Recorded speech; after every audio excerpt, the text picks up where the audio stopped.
E já sentada comigo aqui, vocês viram ela entrando, né? Doutora Suelen, eu nunca sei se é Perazolo ou Perazolo. Perazolo. Suelen, muito obrigada por participar dessa brincadeira aqui também no intervalo, né? Que não teve intervalo. Eu que agradeço pelo convite. Muito obrigada. Muito elogiada você na última entrevista. Obrigada. Pela beleza, pela simpatia, pela pele, né? Que, pelo amor de Deus. Feliz, obrigada. Tem que olhar mais pra frente, então, pra todo mundo ver essa pele bonita. Obrigada. O que você faz na sua pele? Quais são os cuidados que você faz com a sua pele? Nossa, então vamos lá. Porque assim, eu cuido bastante. O que acontece? Uma dermato, ela fala pro outro, né? Ah, você tem que fazer isso, é creme, é filtro solar. Mas e aí a gente fica pensando, será que ela faz tudo isso mesmo? Ou será que ela vive de procedimentos? Isso passa pela nossa cabeça. Já que ela tem tudo na mão, né? De repente tá botox, preenchimento, por isso essa pele bonita? Então a pergunta é essa, né? Eu cuido bastante da minha pele. Eu gosto desse ritual de beleza, eu gosto do ritual de cuidados. Claro que tem dia que você tá mais preguiçosa, que você não quer fazer aquilo tudo, né? Mas no geral eu faço. Eu gosto dos meus cremes, eu faço uma higiene adequada, e eu acho que isso é o principal para a gente ter uma pele bonita. Por vários fatores. Quando a gente faz uma higiene inadequada, a gente não tira os resíduos, a poluição, e a gente sabe que isso produz radicais livres que faz e causa o envelhecimento. Segunda questão, quando a gente não faz a higiene adequada, a gente faz o que a gente chama de tamponamento da pele. Isso gera comedão. Comedão são os cravos. Comedão? Comedão. E cravo pode virar espinha. E a terceira questão, quando a gente não faz a higiene adequada, aquelas medicações que a gente passa no rosto depois, os cremes, os antioxidantes, os ácidos, eles não vão penetrar na tua pele de forma efetiva. Então, você não vai ter um resultado daquele tratamento. O sabonete, esse sabonete que a gente usa para tomar banho, ele não é apropriado para o rosto, não, né? Não, ele não é apropriado para o rosto. A nossa pele do rosto é diferente da pele do corpo. E mais do que isso, cada um tem um tipo de pele, né? A gente classifica a pele basicamente como seca, oleosa, mista e eudérmica, que é a pele normal. Então, além da gente não poder usar o sabonete do rosto no corpo, a gente precisa usar o sabonete adequado para o seu tipo de pele. Muito bem. Então, é uma diquinha aí, né? Porque tá lá no banho, aproveita e já lava o rosto. Aí depois que você passa aquele sabonete, você sente aquele ressecamento. Isso. Aí que vem os cremes. Mas tudo isso você vai saber qual o sabonete adequado, quais são os cremes, tudo com o seu dermatologista, né? Ou com o seu dermato. Então é necessário sim você ter alguém para cuidar da sua pele. Você não vai saber fazer isso sozinho, muito difícil. E não adianta você pegar o sabonete que a vizinha usa, o creme da área dos olhos que ela usa, que é maravilhoso para ela, não é o mesmo efeito para sua pele. As peles são diferentes, tem a mista, tem a oleosa, tem a pele seca, né? Tem a pele mais judiada, a pele mais cuidada, que ela tomou mais sol, enfim. Não faça isso, não use o produto dos outros, né? Não copie, né? Justamente, uma coisa também interessante é que assim, a gente precisa fazer aquilo tudo funcionar da forma correta como uma orquestra. O teu sabonete, ele é escolhido dependendo do creme que você usa à noite. Se você usa um ácido mais forte, uma medicação mais forte, a gente tem que usar um hidratante mais calmante, um sabonete que repõe essas camadas lipídicas. Então, assim, tudo tem que estar conversando da forma correta. É isso aí. É igual a roupa, né? A roupa tem que estar harmoniosa, as cores. Você não vai colocar, de repente, até pode, né? Dependendo da moda. Listra com xadrez, de repente, até vai bem, né? Mas tem que ver se tá na moda e se você curte também, mas tem que estar aquela harmonia, né? Igual a gente hoje está super harmoniosa, né? Nós duas estamos bem harmoniosas. É assim com a pele também. Então, e hoje eu falei no início do programa que falaríamos sobre a diferença do botox e do preenchimento, porque tem muita gente que ainda tem essa dúvida e fala, eu vou colocar botox no meu lábio, não, vou colocar preenchimento na testa. Bom, e aí a gente quer saber qual a diferença desses dois. Então, antes de tudo, eu queria só dizer que acho muito importante realmente essa conversa nossa sobre botox e preenchimento, para a gente até poder desmistificar tudo isso que gira em torno do botox, do preenchimento, né? Quem que nunca ouviu algo do tipo, ai, fulana fez botox e ficou horrível? Ou, ai, fulana fez preenchimento e não ficou bonito? Eu já escutei muito, Suelen. Eu também, já escutei muito.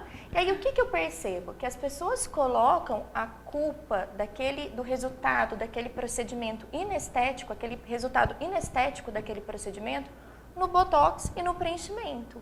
E não no uso inadequado do botox ou do preenchimento.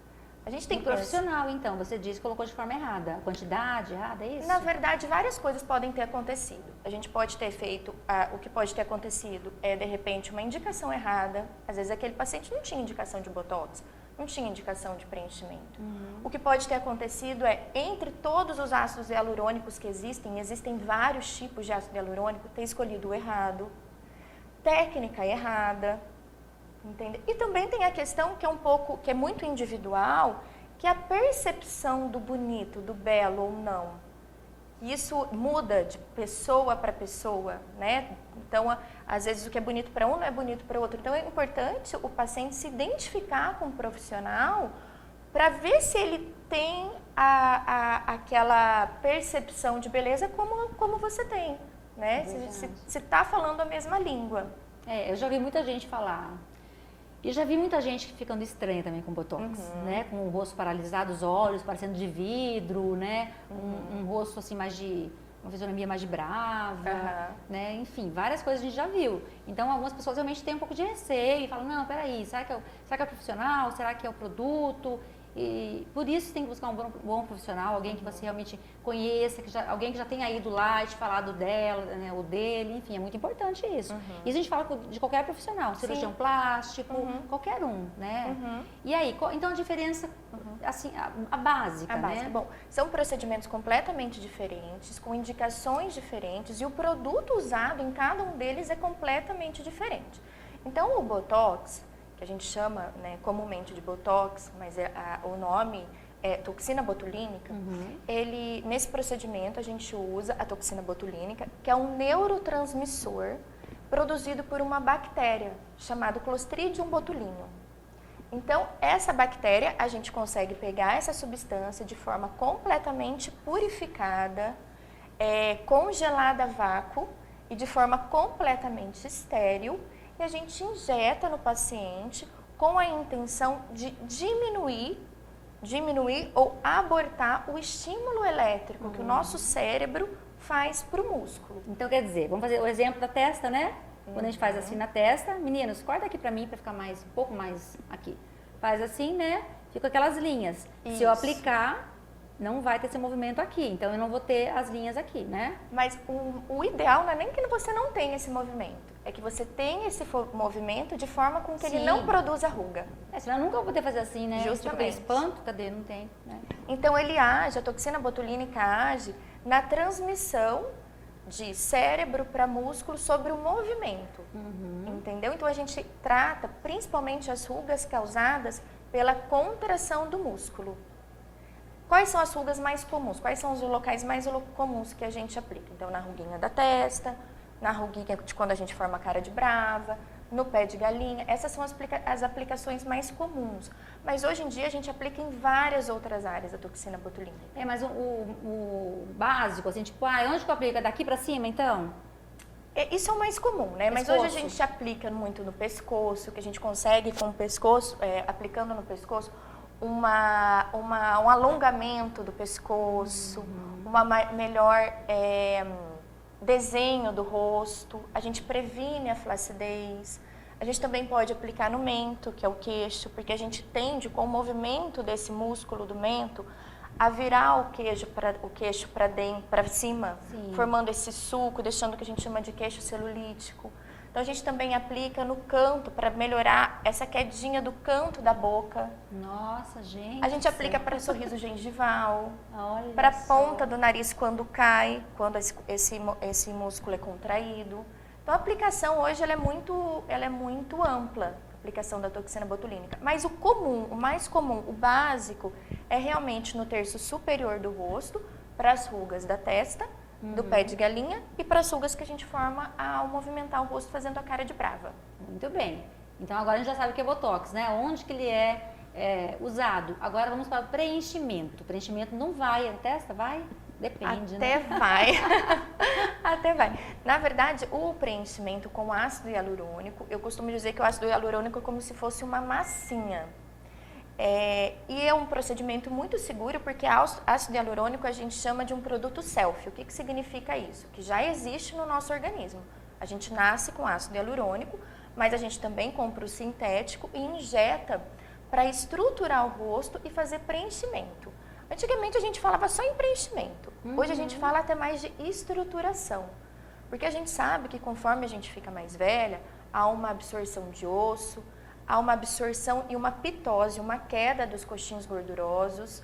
Então, o rosto vai perdendo a estrutura. A gente costuma dizer que o paciente chega no consultório falando que está sentindo que está derretendo o rosto. Então, a gente consegue reestruturar o rosto com ácido hialurônico e também fazer o preenchimento daqueles sulcos.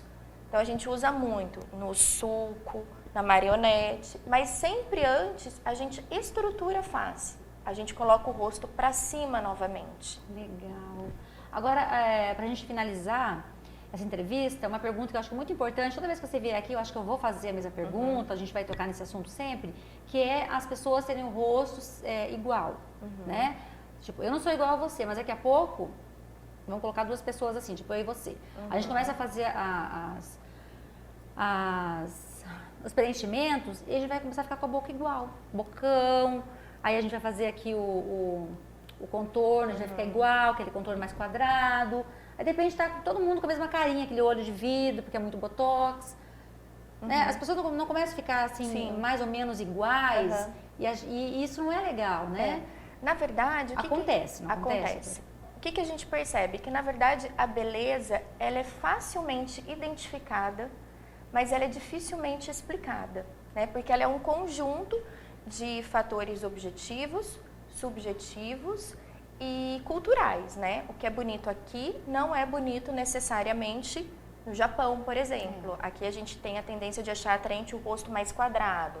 No Japão, o mais atraente é um rosto mais em formato de coração, que a gente diz, né? Mas o que acontece? A gente tem muito estudo sobre a beleza. Cientistas, médicos, artistas, a gente tem muito estudo sobre a beleza e hoje a gente tem definido sobre angulações que a gente considera ideal, contorno de rosto que a gente considera ideal. E algumas vezes as pessoas tentam levar todos para esse ideal, esquecendo que a gente não está construindo um rosto. Exato. E sim a gente está amenizando aqueles pontos que não são tão bons, tão bonitos e ressaltando aqueles pontos que o paciente tem de melhor. Então eu acho que a principal coisa que a gente tem que pensar para não deixar todo mundo igual é não querer transformar aquela pessoa em outra. E sim ressaltar o que é de bonito e esconder o que não é tão bonito. Verdade, concordo. E hoje as pessoas estão mais inteiradas, mais informadas. Então quando você vê alguém na televisão, você fala, nossa, quanto preenchimento. Nossa, quanto botox. Nossa, olha a boca dela. Então as pessoas já, né? Ontem assistindo alguns programas de televisão, eu fiquei horrorizada, assim. As pessoas não estão mais envelhecendo, é incrível. O rosto fica esticado o tempo todo. Mas aí vem aquela história que as mãos entregam, né? O pescoço. Então eu acho assim, que é muito. A minha opinião é demais. Né? Uma pessoa de 80 anos é esticadérrima. Eu acho que ali poderia perfeitamente ter algumas ruguinhas, né? Eu acho que faz parte, né? Eu acho que o bonito é o natural. Exato. Né? E também acho bonito você estar compatível com a sua idade e com a sua personalidade. Tem pacientes, tem pessoas que até combinam com uma boca mais carnuda, mais grossa, uma sobrancelha mais elevada, porque tem um jeito mais sensual.